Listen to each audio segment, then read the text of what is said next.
Now I have this wonderful piece of Malacholla, so malachite and chrysocolla, both of which are great crystals for this Pisces full moon. Look at how pretty that is. That is like crazy pretty. It kind of matches my outfit too.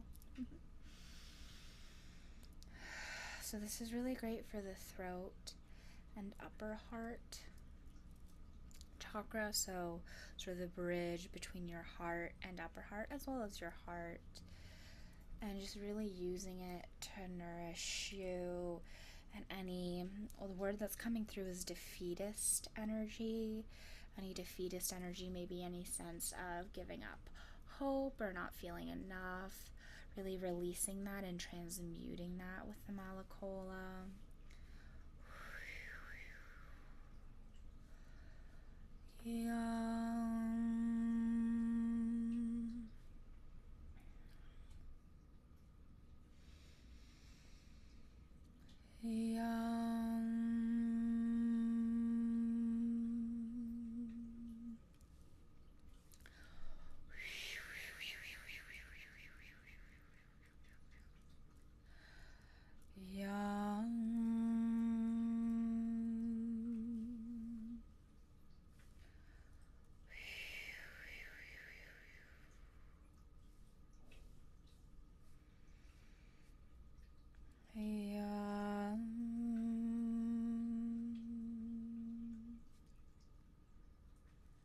Also light weaving, connecting that to your solar plexus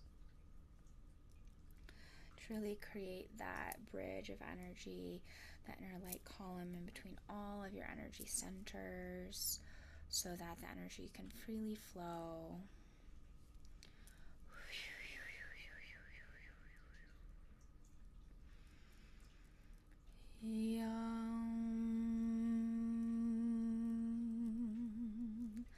I'm getting the sense that I keep hearing the words like bent out of shape or knocked out, bent out of shape, which is interesting because that's not really a phrase I use, so it feels like it's coming from someone specifically. Maybe someone has used that term recently to describe themselves, or someone's used it to describe you recently, or that's how you feel. It almost feels like your heart chakra, like the energetic space around your heart, got knocked out of whack, bent out of shape, from something more emotional that happened in the past like 3 months, I'm getting.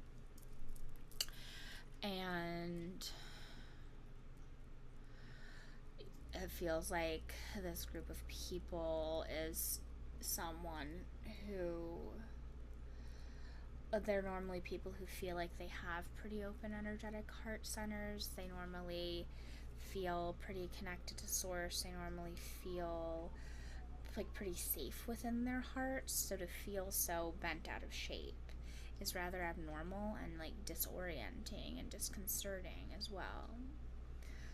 So just sending nurturance to that, and what's really coming through from your guides is they're really being, don't feel like you have to quote unquote get back to normal, because what they're really saying is like what happened was really what they would call a trauma, and like a big pitfall of a trauma, whether that be big T, little t, whatever, and that's not in a blasé way, just like etc.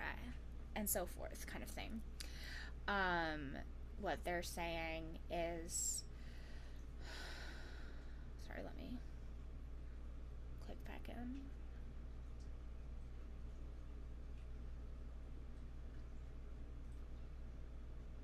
After a trauma, there's often an urge or a need to go back to normal, go back to before. But from my musical theater girlies out there, it's like the song, we can never go back to before, but they're not necessarily never, but like trying to fit yourself into a mold of what you were before isn't healthy or kind or unconditionally loving to you, they're saying. So you can work on healing from where you're at and work on developing a new paradigm for yourself. But trying to like go back to a previous version is only going to be more harmful to you than good. And kind of like what one of the moonbeams was talking about in the chat earlier, putting like expectations on yourself for certain things that are no longer aligned with who you are in this current moment. So what are the expectations and ways of healing that are actually aligned for you and actually what you need?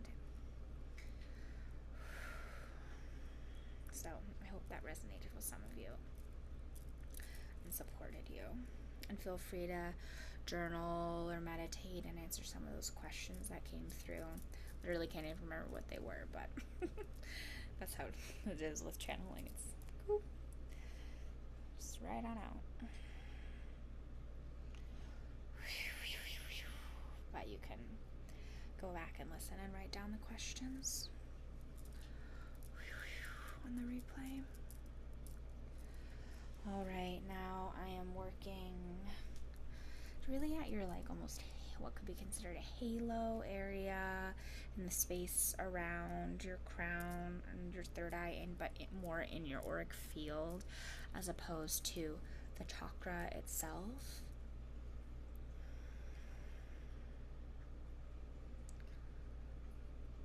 Oh.